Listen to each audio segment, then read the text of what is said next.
On se tient debout, on va confier la parole au Seigneur.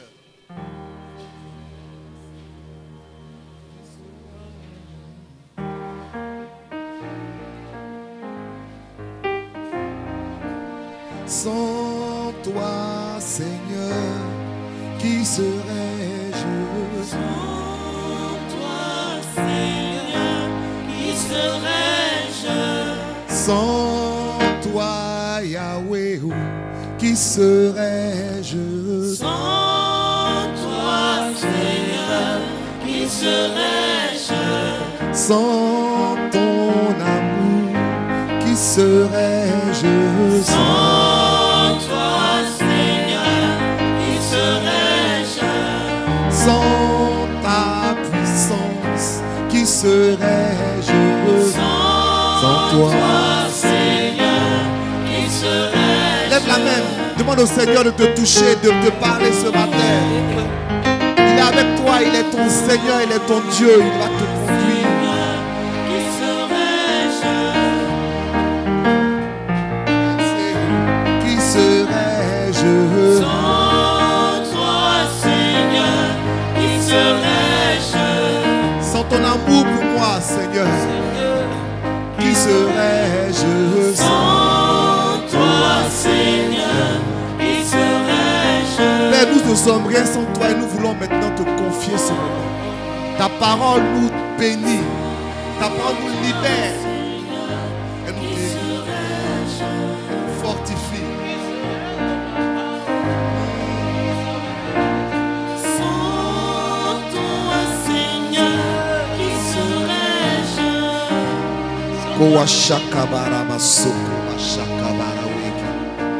Sans toi, Seigneur.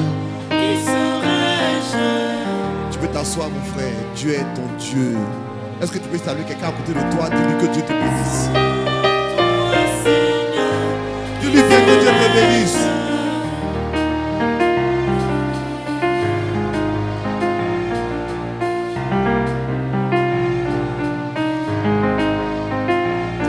Alléluia. Et si on aimait vraiment? Est-ce que tu peux répéter ça avec moi? Et si on aimait vraiment? C'est le thème de notre message depuis plusieurs dimanches. Et notre texte de base se trouve dans Marc chapitre 12, les versets 30 et 31. Si tu as trouvé, dis Amen. Nous faisons la lecture ensemble. Marc 12, 30 et 31. Je fais la lecture. Tu aimeras le Seigneur ton Dieu de tout ton cœur, de toute ton âme, de toute ta pensée et de toute ta force. Verset 31. Voici le second. Tu aimeras ton prochain comme toi-même. Il n'y a pas d'autre commandement plus grand que cela. Que Dieu bénisse sa parole. Chers amis, la Bible fait 66 livres. Elle fait 1000 et quelques, plus de chapitres et des milliers de versets. Et on a demandé à Jésus de résumer tout ça et il a fait en 2 phrases. Il dit, toute la Bible que tu lis se résume en 2 phrases. Tu aimeras le Seigneur ton Dieu de tout ton cœur, de toute ton âme, de toute ta force, de toute ta pensée, d'abord toute ta pensée, toute ta force, et tu aimeras ton prochain comme toi-même. Vous savez, je dis simplement que en tant que chrétien, notre symbole c'est la croix. Dis Amen. Et la croix parle de 2 choses. Et une troisième. La croix c'est un poids vertical. C'est ta relation avec Dieu. qui croise un bois horizontal. C'est ta relation avec les autres. Et le croisement des deux, c'est toi-même. Alléluia. Être un chrétien, c'est aimer Dieu, c'est aimer les autres, et puis c'est toi-même s'aimer. Parce que Jésus dit, merci, Jésus dit, tu aimeras ton prochain comme toi-même. Donc si tu t'enlèves dans l'équation, tu la mélanges. Il ne suffit pas d'aimer Dieu et puis d'aimer ton prochain. Parce que si tu ne t'aimes pas toi-même, comme on va voir dimanche, ton amour pour Dieu et pour ton prochain seront faussés. On prend tous les gangsters, tous les bandits, tous les gens qui sont des sociopathes. Leur fondement commun, c'est qu'ils n'ont pas d'amour pour eux-mêmes. Tu ne peux pas aimer quelqu'un si tu ne t'aimes pas toi-même. Est-ce qu'on est ensemble? Dis avec moi, aimer Dieu, aimer son prochain, s'aimer soi-même. Voici la Bible. Voici la Bible. C'est vrai qu'il y a beaucoup d'autres choses que nous avons mis dessus, ce n'est pas mauvais. On veut la bénédiction, on veut l'onction, on veut mariage, on veut travail, on veut guérison. Tout ça, ce n'est pas mauvais. Mais ce n'est pas le cœur de l'évangile. Alléluia. Le cœur, c'est l'amour. Pour Dieu, pour son prochain et pour soi-même. La Bible dit aimer Dieu comment? De tout son cœur, de toute son âme, de toute sa pensée et de tout son cœur. J'appelle ça les 4 P. Ton amour de Dieu se manifeste par ta priorité. Est-ce que tu aimes Dieu de tout ton cœur? Dieu devient ta priorité. Ton amour pour Dieu se manifeste par ta personnalité. Est-ce que tu aimes Dieu de toute ton âme? C'est-à-dire ton âme, c'est ce que tu es. Troisièmement, ton amour pour Dieu se manifeste par ton paradigme. C'est ta façon de concevoir, ta façon de penser. Et quatrièmement, ton amour pour Dieu se manifeste par ton potentiel. C'est la force que tu mets dans les choses de Dieu. Quand on aime Dieu, ça change nos priorités. Alléluia. Ça change notre personnalité. Ça change notre paradigme. Et ça change notre potentiel. Que Dieu vous aide à l'aimer de cette manière. Ensuite, il a dit, aime ton prochain comme toi-même. Donc, dimanche passé, on a répondu à une question qui est très simple. Mais qui est mon prochain? Parce que si c'est pour aimer sa femme comme soi-même, je peux faire un effort. Si je peux aimer mon enfant, je peux faire un effort. Mais qui est mon prochain? Et c'est exactement la question que celui à qui Jésus a dit la phrase, tu aimeras le Seigneur ton Dieu de tout ton cœur, de toute ta foi, de toute ta pensée et de ton prochain comme toi-même. C'est ce que le gars lui a répondu. Il dit, mais qui est mon prochain? Alors Jésus dit, un homme descendait de Jérusalem à Jéricho et des bandits l'ont agressé. L'homme était presque mort. Et il y a un religieux qui est passé. Il ne s'est pas occupé de lui. C'est un sacrificateur. Il y a un responsable politique ou administratif qui est passé. C'est un lévite. Et il y a un samaritain qui est passé. Pourquoi Jésus choisit le samaritain? Parce que par définition, le samaritain est l'opposé du juif. Est-ce que tu es avec moi? Ils sont supposés ne pas se parler. Ils sont supposés être loin les uns des autres. Mais c'est le samaritain qui s'est arrêté et il a aidé l'homme blessé. La Bible dit qu'il a été ému de compassion pour lui. Ensuite, il a soigné ses plaies.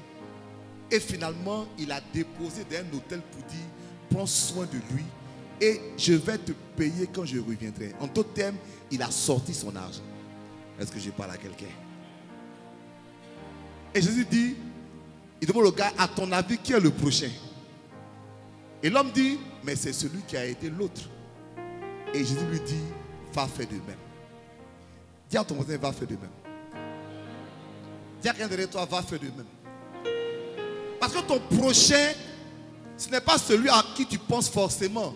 Ton prochain, c'est l'homme ou la femme dans le besoin que tu as mis dans tes circonstances. Ton prochain n'est pas forcément aimable, mais tu dois l'aimer. Parce que cet homme qui est sur le bas-côté, qui est ensanglanté, on ne sait pas si c'est un bandit. On ne sait pas comment il est arrivé là. Mais quand même, l'homme s'est arrêté pour l'aider. Il y a des gens qui sont dans ta circonstance que Dieu veut que tu aimes. J'entends pas beaucoup d'amen, mais ce n'est pas grave. Et regardez, hein, l'amour pour son prochain, je vous ai dit, se manifeste par 3 choses. Quelle est ton attitude envers ton prochain? Quelle est l'action que tu poses pour ton prochain? Et quel est ton apport pour ton prochain? Première chose, on dit l'homme passait et il a vu l'homme blessé. Et la Bible dit qu'il a été ému de compassion. Donc l'amour pour son prochain commence à une attitude. Quelle est cette attitude-là? 1 Corinthiens. L'amour est patient. L'amour pardonne tout. L'amour excuse tout. L'amour ne soupçonne point le mal. L'amour ne cherche pas son propre intérêt. L'amour ne se vante pas. L'amour n'est pas orgueilleux. Seigneur, aide-nous. Aide-nous. Que Dieu nous donne cet amour-là. Parce qu'il est difficile, c'est difficile. Mais Dieu nous aide. J'ai parlé de ça tout à l'heure. Parce que l'amour est le fondement de toute relation. Quand je dis l'amour de Dieu, hein, pas forcément l'amour tel qu'on le conçoit. Quand une relation est brisée, c'est forcément qu'il y a un défaut d'amour quelque part. C'est le manque de patience. C'est le manque de pardon. Mais c'est pas ça. C'est le manque d'attention envers l'autre. C'est l'empressement qui brise la relation. Mais l'amour est le lien de la perfection. C'est une attitude. Deuxièmement, l'amour est une action. Parce que ce monsieur, quand il a vu son prochain, il n'a pas dit: hé, Yako, mon frère, hey, tu souffres? Non, non. Il a fait quelque chose. La Bible dit, là c'est Jacques qui dit, il dit la vraie religion, c'est s'occuper de la veuve et de l'orphelin. En d'autres termes, la religion qui n'a pas d'action est une fausse religion. Amen. Jésus dit, quand il va venir, il y aura un jugement. Et il y aura 2 groupes. Il va dire un premier groupe: tu as beaucoup jeûné à l'église, tu as beaucoup prié à l'église, tu étais un homme très spirituel, viens avec moi. Toi, tu n'as pas beaucoup prié, tu n'as pas beaucoup jeûné, pas là-bas. Est-ce que Jésus a dit? Je vous ai testé. Il n'a pas dit ça. Il dit: ok, voici 2 groupes. Il dit: toi, c'est pas toi, hein, mais c'est un groupe. C'est pas toi, il sait que toi tu fais ça. J'étais malade. J'étais en prison. J'avais besoin d'argent. J'étais seul. Tu ne m'as pas visité. Tu ne m'as pas aidé. Tu ne m'as pas soigné. Tu n'as rien fait pour moi. Donc toi, va dans le feu. Il dit: toi, j'étais malade. J'étais en prison. J'étais dans le besoin, tu m'as aidé. Toi, viens dans mon repos. Il y a 2 groupes. Eux là disent: mais Seigneur, sérieux, sérieux. Où est-ce que nous on t'a vu malade? Si nous on voit Jésus malade, aïe. Où est-ce que l'on t'a vu malade? J'ai fait un commentaire tout à l'heure. Hein, parce que quelqu'un disait: la force d'une société, ce n'est pas la manière d'être traite ces éléments les plus forts, mais ces éléments les plus faibles. Si Bishop est malade tout de suite là, vous allez tous vous cotiser. Dis Amen. Ce n'est pas une preuve d'amour parce que je suis votre leader. C'est si vous cotisez pour un petit dans l'église, là c'est une véritable preuve d'amour. Parce qu'il y a des choses qui sont naturelles. Oui, Jésus, si on t'avait vu Jésus, on ne peut pas te laisser. J'ai dit: je sais, mais papa de moi. Il dit: ceux qui étaient à côté de vous pour lesquels vous n'avez pas fait ça là, c'est à moi que vous avez fait ça. Le gars était malade que tu as dépassé là, c'est moi que tu as dépassé. Lui qui était en prison et tu dis: tu ne le connais pas, c'est moi que tu as dépassé. Celui qui avait faim puis tu l'as parlé de ta nourriture, c'est moi. Donc ça veut dire quoi? Ça veut dire que l'amour là est une action. Dis Amen. Que Dieu nous aide à aimer en action. Que Dieu nous aide à aimer en action. À aider quelqu'un. À secourir quelqu'un. C'est ça que actuellement c'est difficile. Nous vivons dans une société qui est devenue très égoïste, même dans l'église. Mais il est bon qu'on revienne à la vérité de la parole de Dieu. Et si on s'aimait vraiment, on allait s'aider vraiment. Dis Amen. Troisièmement, l'amour est un apport. Le mot apport ici, je veux dire un investissement. C'est un bon investissement. Parce que non seulement ce monsieur, il a soigné le gars, donc il a agi, mais il ne s'est pas arrêté là. Il a pris de son argent pour aller mettre le gars dans un hôtel. Et il dit à l'hôtelier, il faut t'occuper de lui. Non seulement il t'a donné l'argent, mais quand je reviendrai, je te paierai encore. L'amour est un investissement. Dieu voit comment tu aimes, dans la manière dont tu investis dans les gens. Dis Amen. Quand il va dire, mais je n'ai pas l'argent, je ne parle pas d'argent. Chacun de nous, nous avons trois ressources. Notre temps, notre talent et notre trésor. Quand tu aimes, tu investis ton temps dans les gens. Quand tu aimes, tu investis ton talent dans les gens. Quand tu aimes, tu investis ton argent dans les gens. C'est pour ça qu'un chrétien doit prier pour les autres. Dis Amen. Parce que ta prière peut sauver quelqu'un.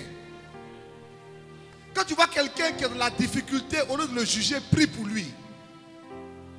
Je me rappelle d'un frère, il avait une méthode pour chasser tous les critiqueurs.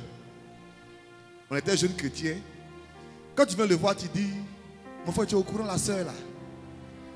Elle a chuté. Il dit, ah bon, c'est triste, hein. On n'a qu'à prendre 3 jours de jeûne pour elle, pardon. Les gars ils ne veulent pas prier, ils veulent critiquer. Ils veulent mal parler. Quand ils disent ça là, la personne fume, elle ne parle plus de l'histoire. Elle dit, mais tu penses que là c'est un problème. On va prendre 3 jours de jeûne pour elle. Ce n'est pas plus simple. Il y a des gens qui ont besoin de ta prière. Dis Amen. Vous savez, il y a des gens qui ont besoin que tu leur parles de Jésus. Dis Amen. Quand il dit l'amour est un apport, c'est que tu ne peux pas dire que tu aimes quelqu'un et tu le vois s'enfoncer loin de Dieu et tu ne lui parles jamais de Jésus. Quel est cet amour? Parce que Jésus est le plus grand des cadeaux. Alléluia. La Bible dit que Jésus a vu, je crois que c'est Nathanaël. Amen. Nathanaël a été contacté par qui? Par Philippe. Donc de l'un, c'est-à-dire de réseau en réseau, Nathanaël a été sauvé. Parce que Philippe n'a pas gardé ce qu'il a reçu. Il dit, j'ai rencontré. C'est pas. Il dit, j'ai rencontré celui qui est le Messie. Il dit, ah bon? Il dit, viens le rencontrer aussi. Est-ce que vous pouvez nous parler un peu? Nous tous. On vient graduellement à l'église tous les dimanches. Il y a des gens qui se meurent autour de nous. On ne va pas vers eux. Est-ce que ça c'est l'amour ça? Est-ce que c'est l'amour? Il faut qu'on investisse dans les gens. Quand quelqu'un ira au ciel, on apprend quelqu'un un jour, dit quand tu vas aller au ciel, qu'est-ce que tu vas faire? Il dit je vais d'abord aller chercher Jésus. C'était un homme d'un pays non chrétien. Et on a eu à prêcher l'évangile. Il dit je vais aller chercher Jésus. Et je vais passer du temps avec le Seigneur. Il dit tu as fait quoi après? Il dit après je vais chercher la personne qui m'a évangélisé. Je vais lui dire merci. Et tu as fait quoi après? Il dit après, j'ai cherché la personne qui a financé ce temps pour venir. Parce que c'était un missionnaire. Il dit parce que si quelqu'un est venu dans mon pays, c'est que quelqu'un lui a donné l'argent. J'allais le trouver aussi. Que Dieu nous aide à aimer. Nous aimons par notre attitude. C'est bon? Nous aimons par nos actions. Et nous aimons par notre rapport. Est-ce qu'on est ensemble? Ce matin, je veux parler toujours d'aimer son prochain. Ça va, hein? Tout le monde est bien calme. Vous écoutez, c'est bien.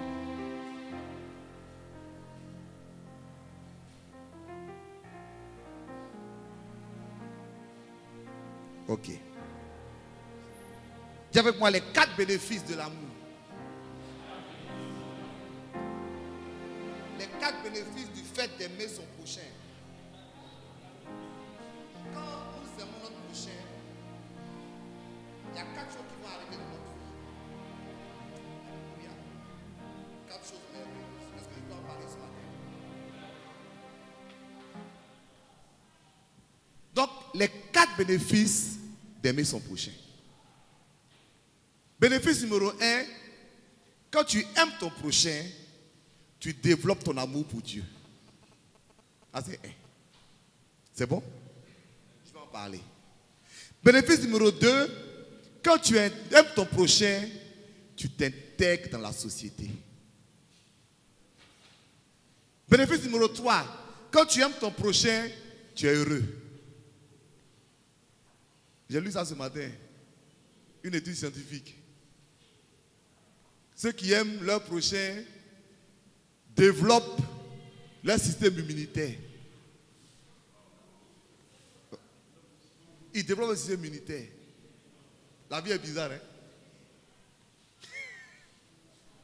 Ils apprennent à être heureux. Ils dégagent des... Bon, le docteur est là, donc quand il m'a regardé comme ça, il a commencé à calculer mes mots. Le professeur est là. Le professeur va être moi. Il ne faut pas qu'il dise des choses. Il va dire, Bishop, bon, c'est pas grave, tu as dit ça, mais en fait, hein. Donc, professeur, pardon, il faut confirmer. D'accord, merci, professeur. Ceux qui aiment, ils développent des sortes d'hormones qui les rend heureux. Donc, troisièmement, aimer son prochain te rend heureux.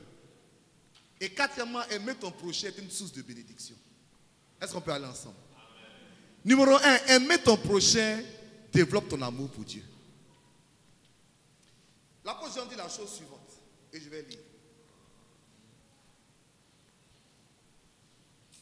Il dit, 1 Jean 4, 20, si quelqu'un dit j'aime Dieu, qu'il haït son frère, c'est un menteur. Car celui qui n'aime pas son frère qu'il voit, comment peut-il aimer Dieu qu'il ne voit pas? Donc j'ai compris que si l'amour de Dieu est le coup magistral, l'amour de ton prochain est le TD.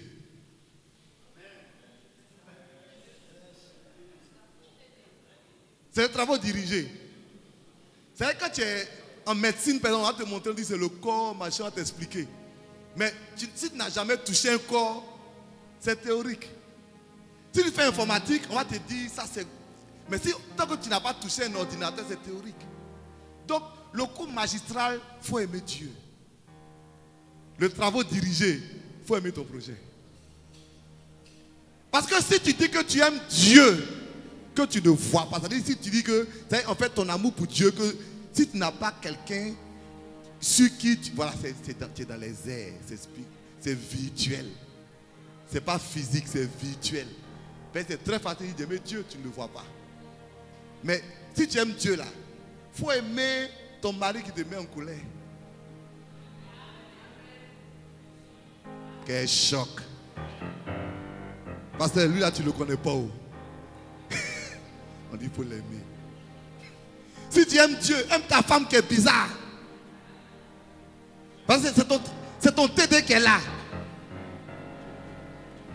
Le TD n'est pas loin. Seigneur, je t'aime, je t'adore. Ah, laisse mon père. C'est-à-dire, tout ce que tu viens de dire là, tu viens d'annuler ça par ta réaction. Et puis on est très fort. Hein? Ah, laisse mon père. Toi, je te vois. Hein? Seigneur, tu es merveilleux. C'est-à-dire, on est trop fort. C'est-à-dire, tu viens de crier, faire palabre. Et tu dis, laisse-moi prier. Seigneur, tu es merveilleux. Ça, Jésus dit, il dit, mon frère, si tu veux offrir ton offrande, que tu es en palabre là, il faut te taire, dépose l'offrande, puis va te réconcilier. Peut-être ce que tu es en train de faire là. C'est de la distraction. Ça, tu es un menteur. Tu aimes Dieu et puis tu n'aimes pas ton frère. Tu es en palabre avec ton frère. Tu ne te comprends pas. Pourquoi? Laisse-moi le parler de foyer parce que c'est un des cas, c'est un des vrais TD. On dit, ne dormez pas à la colère. C'est TD. Peut-être dès matin, tu as prié. Donc à 6 heures, tu te lèves pour prier, mais tu es fâché. Souvent on prie même contre lui. Ah, lui là, Seigneur, tu le vois. Bon. Alléluia. Mais c'est le foyer, mais c'est les amis aussi, c'est la famille, c'est tout. C'est quelqu'un dans l'église. Ton travail dirigeant, est-ce qu'on se comprend? Ton exercice pratique de l'amour de Dieu là, c'est ton prochain. Comme Dieu aussi n'aime pas l'exercice facile, il t'envoie des gens bizarres. Ou bien qui ont des réactions bizarres. Il va voir que si ton Seigneur, je t'aime, tu le sais. Je te porte dans mon cœur et mon cœur rayonne d'amour pour toi. Tu es mon yaya. Et lui qui est à côté de toi, il est ton quoi? Hein? C'est mon ennemi. C'est la stricte vérité. Donc, Dieu dit, si tu n'arrives pas à aimer ton frère que tu vois, ne parle pas de lui, d'aimer Dieu que tu ne vois pas. Cet amour virtuel, Dieu n'en veut pas. Amen. Il n'en veut pas. Il veut un amour réel. Il veut un amour pratique. Et ce n'est pas faux. Parce que Dieu est en la personne qui est en face de toi. Même si la personne n'est pas Dieu, elle a été créée à l'image de Dieu. Et ta manière de la traiter révèle ta manière de le traiter lui. J'ai beaucoup de versets qui disent que ceux qui prêtent au pauvre prêtent à Dieu. Donc le pauvre n'est pas Dieu, mais seulement Dieu, c'est la manifestation physique de la réalité divine. Est-ce qu'on est ensemble? Est-ce que tu penses que tu aimes Dieu? Donc aime ton prochain. Si tu n'aimes pas ton prochain, il ne faut pas dire à Dieu que tu l'aimes. Parce que le travail dirigé du coup magistral, c'est ton amour pour ton prochain. Donc deuxièmement, l'amour pour mon prochain développe ma relation avec les autres. Dis Amen. La Bible dit que l'amour est le lien de la perfection. J'ai remarqué que dans toute relation brisée, il y a un problème d'amour. Amen, amen, amen, amen. On ne peut pas vivre dans la société dans laquelle nous sommes si nous ne manifestons pas l'amour. Je m'explique. On dit l'amour est patient. Amen. Si tu n'es pas patient, tu ne pourras pas vivre avec les autres. C'est Romain, c'est fou. N'est-ce pas? On dit l'amour excuse tout. L'amour pardonne tout. Si toi tu es encore dans des palabres de 1956, c'est compliqué. Non, j'ai été traumatisé par cette histoire. Il faut que je ramène ça tous les jours. C'était un bishop. On s'en va. On ne peut pas dire le nom. Un grand leader. Il me ramène sur un palabre de 1956. En 2019. J'ai dit, mais toi tu prêches quoi? 56. Moi, je n'étais pas encore né. Pardon? Ça lui a fait trop mal. 50 ans après, il est encore dessus. Et puis il me raconte l'histoire comme c'était l'histoire d'hier. Hein? Et puis ils m'ont fait ça. Moi, j'étais en train de compatir. Il dit, mais c'était en 56. Dès qu'il parlait, je pensais que c'était une histoire de l'année passée. Voire même dans ces jours-là. Ton problème là, chaque année tu fais mise à jour. Chaque 6 mois tu fais mise à jour. Chaque 3 mois tu fais mise à jour. Mais tu ne peux pas t'en sortir. Parce que les êtres humains se blessent. Dis Amen. La Bible dit, comme le fer aiguise le fer, ainsi l'homme aiguise l'homme. Les êtres humains se blessent. Quelqu'un prêchait un jour, il disait, le jour où David a terrassé Goliath, il a pris une pierre qui a été polie dans la rivière. Amen. Mais qu'est-ce qui a poli la pierre? Ce n'est pas l'eau. C'est les frottements et d'autres pierres. C'est ça. Ce n'est pas un vœu qui est venu. C'est les frottements et d'autres pierres. Donc tu deviens une âme redoutable lorsque tu es taillé par d'autres hommes. Et si tu ne l'es jamais taillé par d'autres hommes, tu ne deviens jamais une âme redoutable. Parce que ce que Dieu veut faire de toi, il va utiliser des gens pour faire ça. Et je te promets que quand on te taille là, c'est divin de te caresser. Donc c'est des gens, vous savez, Normalement, tu ne les veux pas dans tes circonstances et puis Dieu les envoie. Moi, je ne comprends pas. C'est tout ce genre de personnes. C'est ce genre de personnes que tu as besoin. Jusqu'à ce que tu arrêtes de te mettre en colère. Tant que tu n'arrêtes pas, tu vas trouver des gens qui te mettent en colère. Moi, je comprends. Je viens tous les jours là. C'est ce que je n'aime pas. Ils vont faire ça. Et quand tu vas aller dans un autre coin, tu vas voir les gens qui vont faire la même chose. Jusqu'à ce que tu te calmes.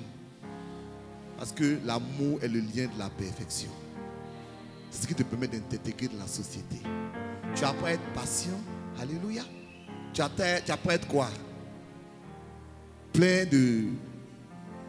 Qu'est-ce qu'on a dit encore? Tu es avenant. Tu n'es pas orgueilleux. Tu quoi? Tu es humble. Tu ne soupçonnes plus le mal. Voilà, tu pardonnes. Il faut dire à moi, pardonne. Faut dire à ton voisin, il faut pardonner. Dis à quelqu'un, il faut pardonner. Vous savez, le mot pardon, ça vient de deux mots. Par et puis don. Donc par, c'est un préfixe qui veut dire parfait. Et puis don veut dire donner. Mais le pardon, ce n'est pas un don que tu fais à quelqu'un. C'est le don que tu te fais toi-même. Apprendre à pardonner, c'est se donner l'opportunité de vivre. Il faut dire amen. Ne pas pardonner, c'est se mettre dans une prison éternelle. Je sais qu'on t'a blessé très fort. Moi, je sais.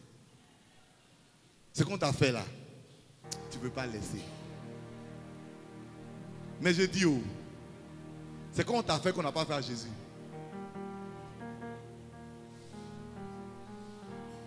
Hein? Ils n'ont pas Jésus. Hein? On ne voit pas Jésus. On ne voit pas Jésus. J'ai vu un film, il y a les comiques là, bon, c'est vrai, c'est affaire du Seigneur, mais ça fait sourire. Ils ont pris des films d'action là. Je crois que c'est Rambo, bien, je ne sais pas quoi. Et puis il y a marqué Rambo 3, 4 le retour.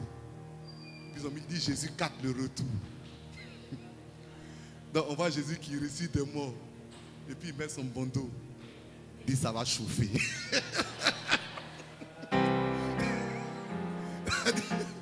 Vous m'avez tué. Hein? Vous m'avez sacrifié. Je suis ressuscité. Ça a chauffé. Vous allez voir. Mais est-ce ce qu'il a fait? Donc arrêtons de vouloir nous venger. Vous avez tellement de choses qu'on peut dire sur l'amour. La Bible dit ne vous vengez pas. La Bible dit priez pour vos ennemis. Et puis bénissez ceux qui vous persécutent. Ok. Que Dieu nous aide. Que les maris apprennent à aimer leur femme. Tu vas me dire, mais j'aime ma femme. Je ne parle pas de l'amour, ça là. Je parle de l'amour agapé. Ce que je viens de dire là. Pardonne tout, excuse tout. Mais ce n'est pas ça. C'est de ça qu'il parle. Sinon, c'est que tu l'aimes. Tu aimes ses formes, tu aimes qu'elle est à côté de toi, tu l'aimes. Mais on ne parle pas de ça. On parle de agapé là. Que les, je dis quoi? Que les maris aiment leurs femmes. Que les femmes aiment leurs maris. Que les frères aiment leurs frères et leurs soeurs. Qu'on s'aime dans l'église. Je ne parle pas de l'amour filé où on est. Ah, lui là, je l'aime bien, il est cool. Ce n'est pas ça. Est-ce que j'ai la capacité de le supporter? Il est énervant, je sais. Mais aime-le. Alléluia. Donc l'amour, le bénéfice, ça construit les relations. Deuxième bénéfice. Oui, c'est que... Maman, le Seigneur compte nos fois. Oui. Troisièmement, l'amour te rend heureux. Dis amen. La Bible dans Actes 20, 35, il y a plus de bonheur à donner qu'à recevoir. Donc, donner est un bonheur. Donc, je lis maintenant ce que j'ai lu ce matin. L'altruisme, c'est-à-dire le fait de s'occuper des autres, et la générosité ont de nombreux effets positifs sur notre santé mentale et physique. Les personnes altruistes ont une meilleure santé que les autres, car leur système immunitaire est plus résistant. Des études ont aussi montré que les personnes qui pratiquent le volontariat désintéressé, c'est-à-dire qui aident les autres, vivent plus longtemps. Ils vivent plus longtemps. Pour expliquer ces conséquences positives, nous pouvons considérer que l'altruisme est à l'origine d'un sentiment d'utilité. Vous voyez, non? Je sers à quelque chose. Amen. D'un décentrage pour relativiser nos soucis. Ce gros, ça dit quoi? Ça dit que quand tu commences à aider les autres, au lieu d'être concentré sur ton petit problème qui n'en finit pas, tu es plutôt concentré sur aider les autres. Donc ton problème devient petit à tes yeux. Tu vas non pas être ton problème, non, aide les autres, tu vas oublier. Je continue. De joie et d'une augmentation de l'estime de soi. Ah, je suis quelqu'un de bien. Je suis quelqu'un de bien parce que j'aide les autres. Même s'ils ne me récompensent pas, ce n'est pas grave. J'ai cette joie d'aider les autres. Au niveau du cerveau, un acte de générosité génère une dose de sérotonine. Ça, je disais tout à l'heure, je n'ai pas dit le mauvais mot. Professeur, c'est ça, non? Sérotonine, l'hormone du bonheur qui apaise le stress. Aimer les autres rend heureux. Si tu vois quelqu'un d'acariate, tu vois, il n'a pas bien aimé les autres. Il est malheureux. Il a son argent et puis il est malheureux. Il a sa voiture et puis il est malheureux. Elle a tout et puis elle est malheureuse. Parce qu'elle n'a pas compris que l'objectif dans la vie, ce n'est pas de recevoir, mais c'est de donner. Quand nous aimons, nous vivons plus longtemps. Vous savez, souvent la Bible est bizarre, hein?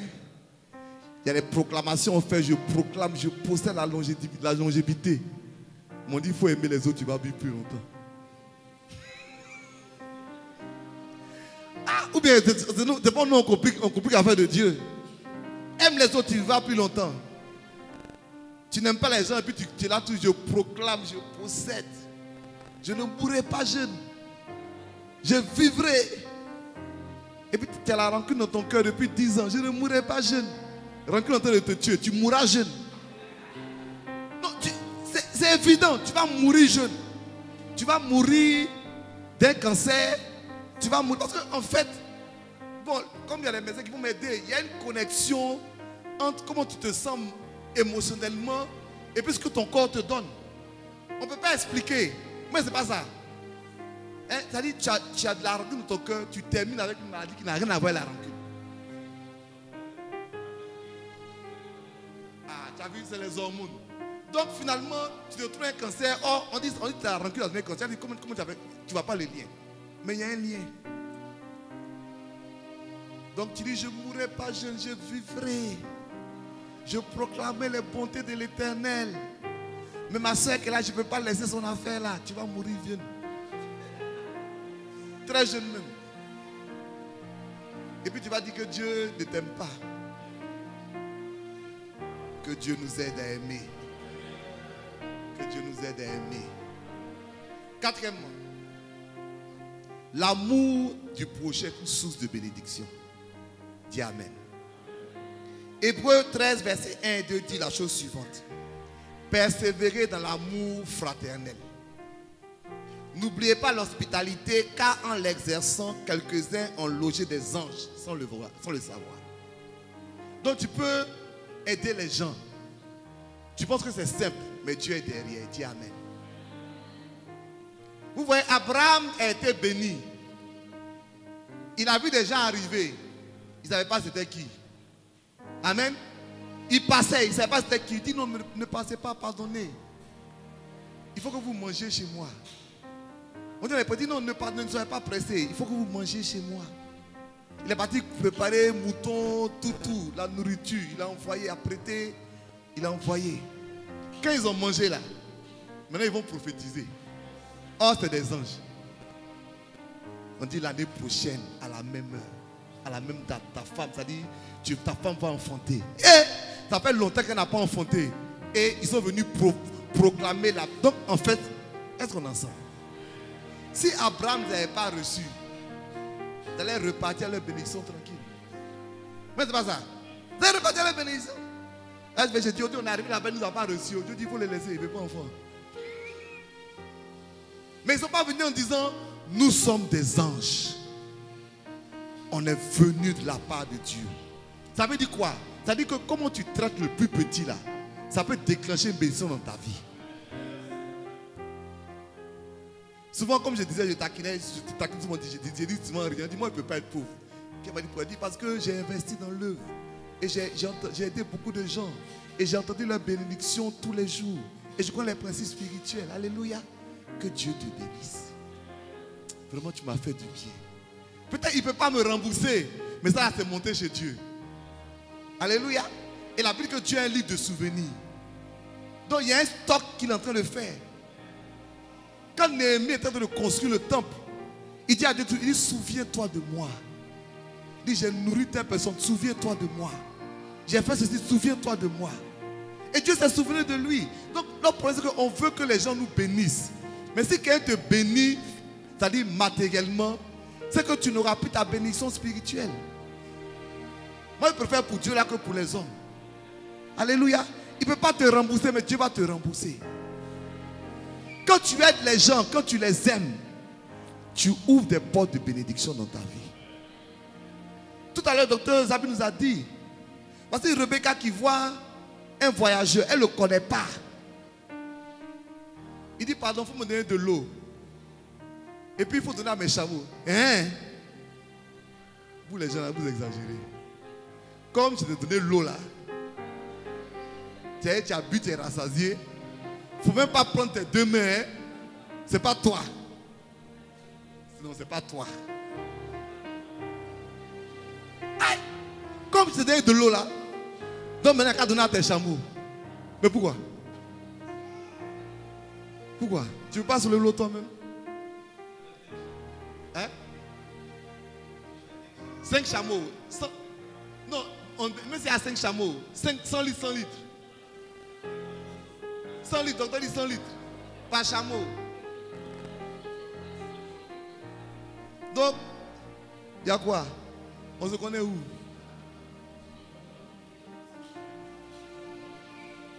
Vraiment, les gens, tu ne veux pas les aider dans la vie. Hein? Tu donnes ton bras, tu donnes ta main et prends ton bras. Toi, tu as soif. Je donne un peu d'eau.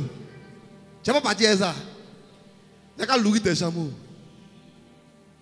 Mais elle ne savait pas que c'est sa bénédiction de mariage qui était là.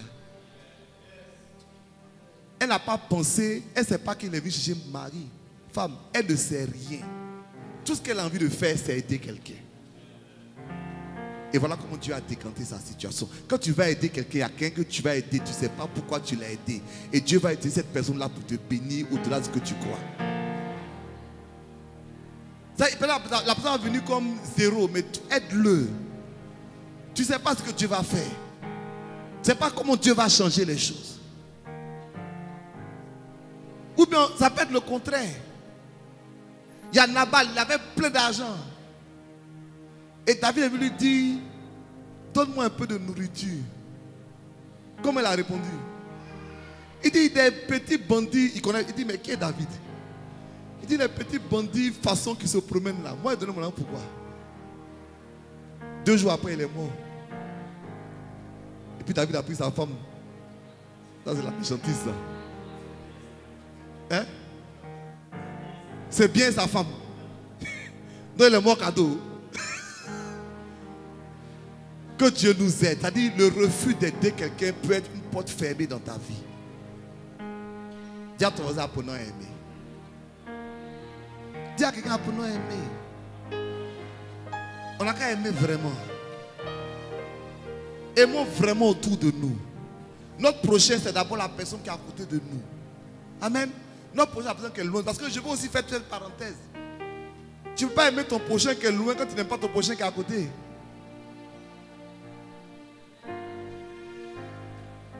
Quand tu vois les enfants, tu dis, hey, les enfants là, ils font pitié. Ils font pitié. Ils sont en Haïti, ils font pitié. Et ceux qui sont à Abidjan ici, ils font pitié.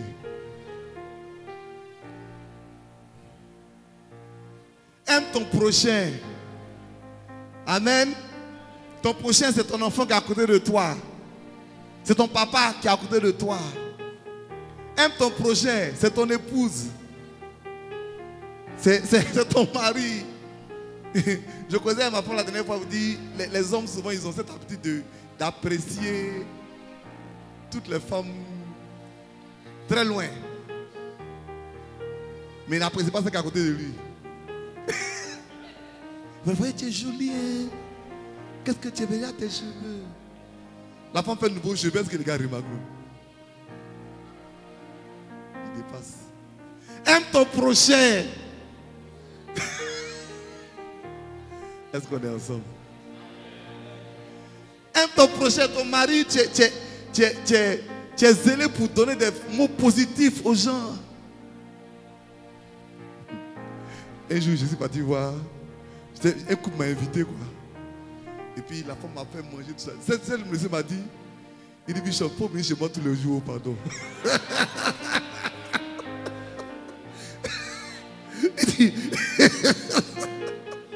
Hein? Il dit, grâce à toi, regarde ces autres manger aujourd'hui. Il était gêné. Tu vois, mais il ne faut pas attendre que Bishop vienne chez toi, hein, pour faire les vrais plats pour le gars.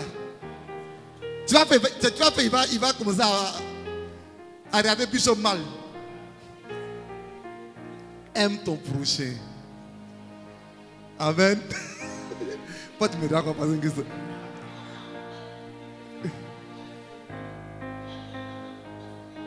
Hey.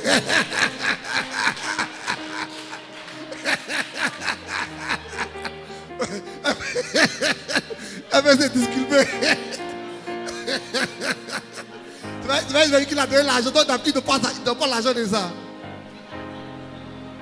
D'habitude, il cause et dit il faut te débrouiller.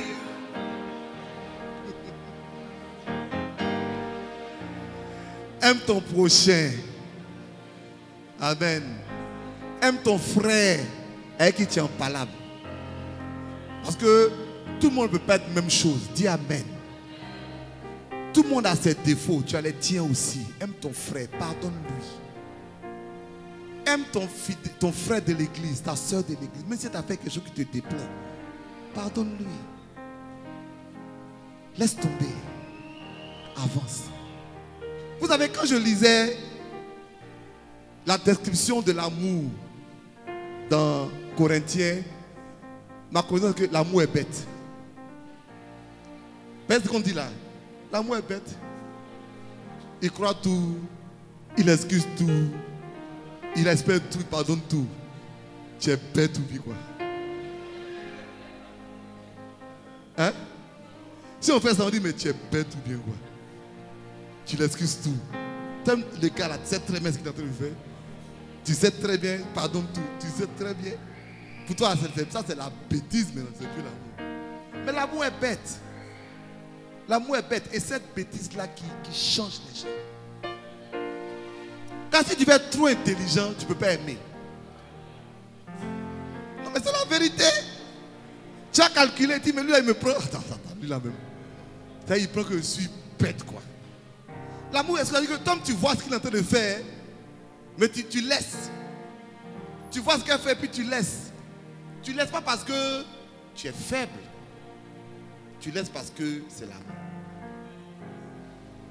Et si on s'aimait vraiment, nos foyers seraient forts. Nos foyers seraient forts. Aujourd'hui, on parle beaucoup de divorce dans l'église. Quelqu'un commentait la dernière fois, c'était aux États-Unis, il disait que, bon, il ne croit pas aux statistiques, mais apparemment les gens disaient qu'il y avait plus de divorces dans l'église que hors de l'église. C'est ce qu'il disait. Et moi je pense que c'est un problème de conversion. Dis Amen. Quand je parle de conversion, je ne parle pas de devenir chrétien ou pas. Je parle de la réalité d'appliquer l'amour dans nos vies. Parce que si on n'a pas à pardonner, à excuser, à comprendre, on ne va pas se séparer. Amen. Amen. On ne va pas se séparer. On ne va pas se séparer. Si Si on apprend, mais si on n'arrive pas à excuser, à comprendre, à pardonner, bon, c'est séparé. Parce que l'être humain est bizarre. Personne n'est parfait. Que Dieu nous aide à aimer. Dans nos foyers, dans nos familles, dans notre église, dans toutes nos relations. Pour que Dieu soit complètement révélé en nous. Soyez bénis ce matin. Soyez bénis ce matin.